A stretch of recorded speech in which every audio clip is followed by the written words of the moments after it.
जय जगन्नाथ दर्शक बंधु प्रिय दर्शक बंधु 21/9 अर्थात उत्तराषाढ़ नक्षत्र ओ धनु राशि। ଏହି ରାଶିର ଅଧିପତି ଗ୍ରହ ହେଉଛନ୍ତି ଦେବଗୁରୁ ବୃହସ୍ପତି ଏବଂ ଏହି ନକ୍ଷତ୍ରର ଅଧିପତି ଗ୍ରହ ହେଉଛନ୍ତି ସୂର୍ଯ୍ୟଦେବ।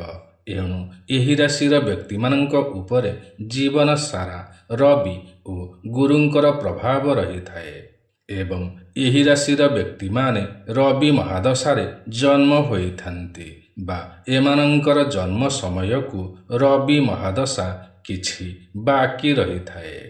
ରବି ଓ ଗୁରୁଙ୍କର ସମାଗମ ପାଇଁ ଏହି ରାଶିର ବ୍ୟକ୍ତିମାନେ ଅତ୍ୟନ୍ତ ହିଁ ଭାଗ୍ୟବାନ ହୋଇଥାନ୍ତି। ତଥାପି ମଧ୍ୟ ଜୀବନରେ କୌଣସି ସମସ୍ୟା ଆସିଲେ ମଧ୍ୟ ନିଜର ବୁଦ୍ଧି ନିଜର ବଳ ଦ୍ୱାରା ଆହୁରି ଆଗକୁ ବଢ଼ିଥାନ୍ତି ଏବଂ ସେହି ସମସ୍ୟାର ବାଟ ପାଇ ହିଁ ଥାନ୍ତି। ଏହି ରାଶିର ବ୍ୟକ୍ତିମାନେ ସରକାରୀ ଚାକିରି କ୍ଷେତ୍ରରେ ଅଧିକ ଥାନ୍ତି ବା ସରକାରୀ କାର୍ଯ୍ୟ ସହିତ ଜଡ଼ିତ କାର୍ଯ୍ୟ କରିଥାନ୍ତି। ଏମାନଙ୍କ ପାଖରେ ବୁଦ୍ଧି ପ୍ରବଳ ରହିଥାଏ ବା ଏମାନେ ବୁଦ୍ଧିମାନ ହୋଇଥାନ୍ତି, ଉଚ୍ଚ ପଦବୀ ପ୍ରାପ୍ତି କରିଥାନ୍ତି ବା ଭଲ ପୋଷ୍ଟରେ ଏମାନେ ଜବ୍ ପାଇଥାନ୍ତି। କାହିଁକି ନା ଈଶ୍ୱରଙ୍କର କୃପା ଏମାନଙ୍କ ଉପରେ ରହିଥାଏ। ରବି ଓ ଗୁରୁ ଏମାନେ ସକାରାତ୍ମକତାର ଅତି ଊର୍ଦ୍ଧ୍ୱରେ ହୋଇଥାନ୍ତି। ରବି ହେଉଛନ୍ତି ମାନ ସମ୍ମାନ ଓ ସଫଳତାର ପ୍ରତୀକ ଏବଂ ଗୁରୁ ହେଉଛନ୍ତି ଅର୍ଥ ଧର୍ମ ଓ ମୋକ୍ଷର କାରକ। ଏଣୁ ଏହି ରାଶିର ବ୍ୟକ୍ତିମାନଙ୍କ ଉପରେ ଈଶ୍ୱରଙ୍କର କୃପା ବର୍ଷା ହୋଇଥାଏ। ଏମାନେ ସମସ୍ତଙ୍କ ସହିତ ମିଳିମିଶି ରହିବାକୁ ବହୁତ ଭଲ ପାଇଥାନ୍ତି। ଏମାନଙ୍କର ହୃଦୟ ଅତ୍ୟନ୍ତ କୋମଳ ହୋଇଥାଏ। କାହାକୁ ଆଘାତ ଦେବା କିମ୍ବା କାହାକୁ ଧୋକା ଦେବା ଅବା କାହାକୁ ଠକିବା ଏସବୁ ଏମାନଙ୍କୁ ଆଦୌ ପସନ୍ଦ ହୋଇନଥାଏ। ସମସ୍ତଙ୍କ ସହିତ ମିଳିମିଶି ରହିବାକୁ ଏମାନେ ବହୁତ ହିଁ ଭଲ ପାଇଥାନ୍ତି। ବୈବାହିକ ଜୀବନ ଏମାନଙ୍କର ବହୁତ ସୁଖରେ ଓ ଖୁସିରେ ପରିପୂର୍ଣ୍ଣ ହୋଇଥାଏ। ନିଜ ଜୀବନ ସାଥୀଙ୍କୁ ବହୁତ ହିଁ ଭଲ ପାଇଥାନ୍ତି। ଭଲ ଭାବରେ ତାଙ୍କର ଦାୟିତ୍ୱ ଓ ଯତ୍ନ ନେଇଥାନ୍ତି। ଏହି ରାଶିର ବ୍ୟକ୍ତିମାନେ ବହୁତ ହିଁ ପରାକ୍ରମୀ ହୋଇଥାନ୍ତି, ବହୁତ ହିଁ ଅଜୟ ହୋଇଥାନ୍ତି। ଏମାନଙ୍କୁ କେହି ବି ସହଜରେ ଜିତି ପାରନ୍ତି ନାହିଁ।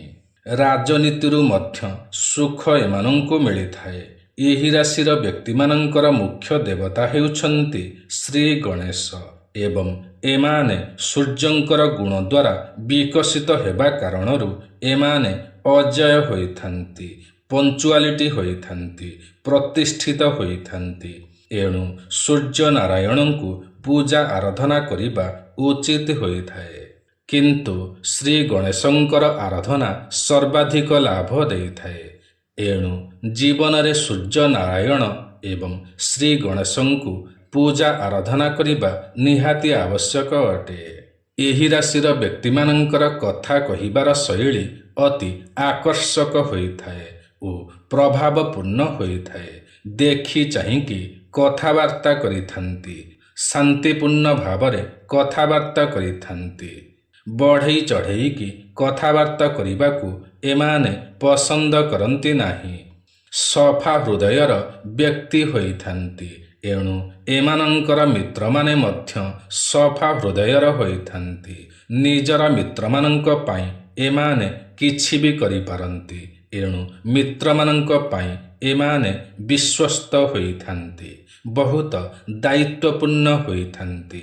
ସର୍ବଦା ଅନ୍ୟମାନଙ୍କର ଦାୟିତ୍ୱ ନିଜ ମୁଣ୍ଡ ଉପରକୁ ନେଇଥାନ୍ତି।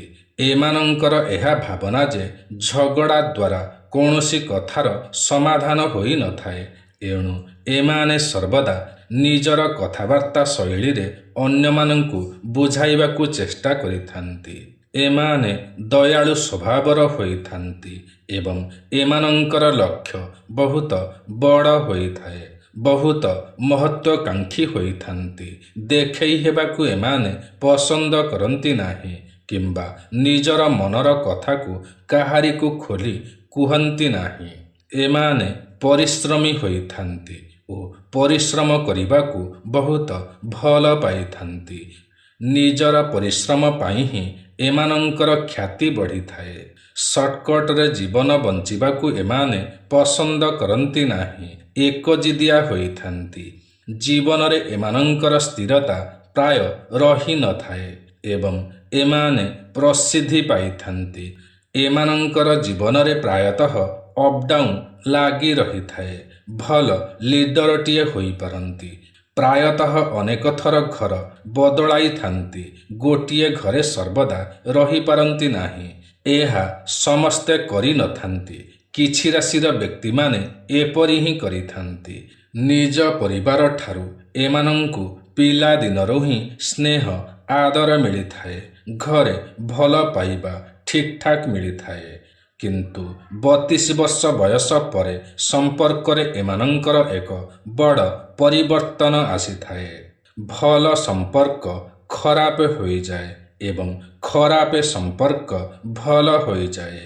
ବୈବାହିକ ସମ୍ପର୍କ ଏମାନଙ୍କର ଭଲ ରହିଥାଏ, ଠିକ୍ ଠାକ୍ ରହିଥାଏ, ସ୍ନେହ ଶ୍ରଦ୍ଧାପୂର୍ଣ୍ଣ ରହିଥାଏ। କିନ୍ତୁ ଚାକିରି ପାଇଁ ବେଳେବେଳେ ଅଲଗା ରହିଥାନ୍ତି। ପରସ୍ପରକୁ ଏମାନେ ସମୟ ଦେଇପାରନ୍ତି ନାହିଁ। ଏହି ରାଶିର ବ୍ୟକ୍ତିମାନେ ଜ୍ଞାନୀ ହୋଇଥାନ୍ତି ଓ ସଂସ୍କାରୀ ହୋଇଥାନ୍ତି, ଧନୀ ହୋଇଥାନ୍ତି। ମାନବ ସେବା, ସମାଜ ସେବା କରିବାକୁ ବହୁତ ଭଲ ପାଇଥାନ୍ତି।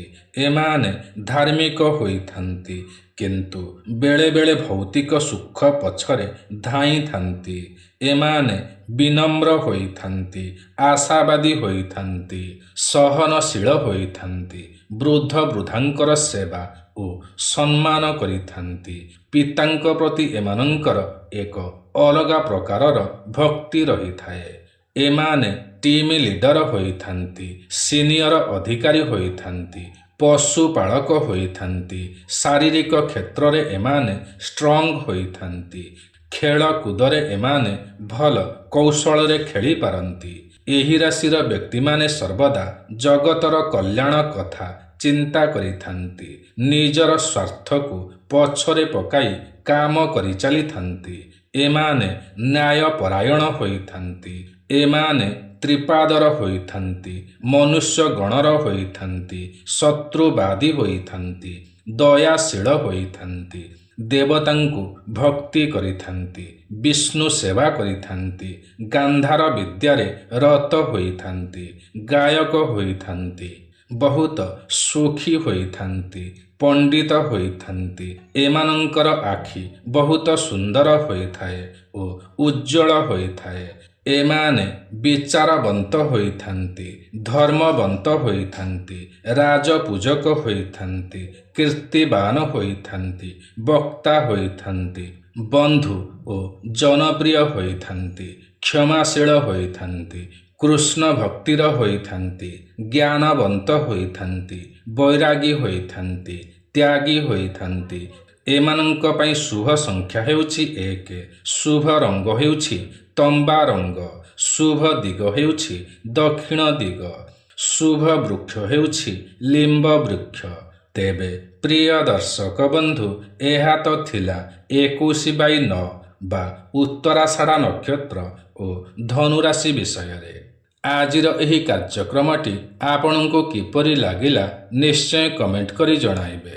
ଯଦି ଆଜିର ଏହି କାର୍ଯ୍ୟକ୍ରମଟି ଆପଣଙ୍କୁ ପସନ୍ଦ ଆସିଥାଏ ତେବେ ଗୋଟିଏ ଲାଇକ୍ ନିଶ୍ଚୟ କରିବେ।